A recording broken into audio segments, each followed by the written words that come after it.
Well, the Americans, they are very smart. You know, they have a lot of experience in high level sports, and I think they are using that right now. You know, they learn all the techniques, the way to fight, and now they adding this experience with high level sports. I think it's a phase. There's a few belts that could come back to Brazil. There's 4 people in line for the middleweight belt, and Verdum's fighting for the heavyweight title. We got Barão that's going to eventually come back. So there's a few belts that could come back to Brazil. This is probably just a phase it's going to go through. Sports like an art, you know, it evolves, it changes. Like, there was a point where Brazilians held the belts, and there have been points where there have been Japanese champions, American champions. That's the beautiful thing about fighting is universal, man. Like, you go to any culture at any point in the history of the world, there'll be a fighting system. There'll be warriors. There'll be people fighting. Like, fighting is in us, man.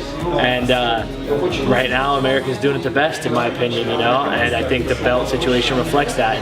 I just think this is where the cards happen to fall. I mean, UFC and MMA itself is just constantly evolving. I mean, some guys are training a certain way in America that maybe allow them to beat the Brazilians now. So just one of the things that's constantly evolving. Like, I feel like America got the edge now, but who knows what happens a year, 2 years, 3 years from now.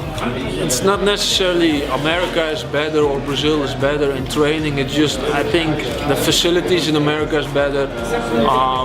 It's just the same with jiu-jitsu. Like 10 years ago, everybody went to Brazil. It was the highest level, but a lot of good Brazilians went to the US.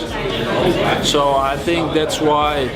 It's complacency. Once you become champion, sometimes you get complacent. You know, MMA never stops growing, and I'm telling you, sooner.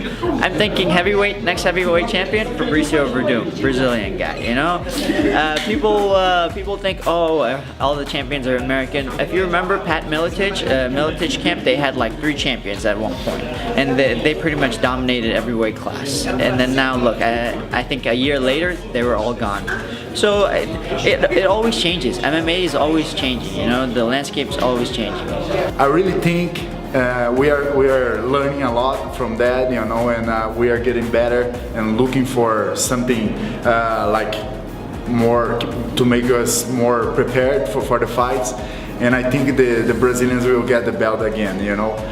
I don't know if we had 4, you know, so maybe I think we're gonna get those 4 belts again. Sport existem bons momentos e maus momentos. In sports, there are good moments and bad moments. Now Brazil's getting a bad moment, but I'm sure that in the near future we'll have a good moment again.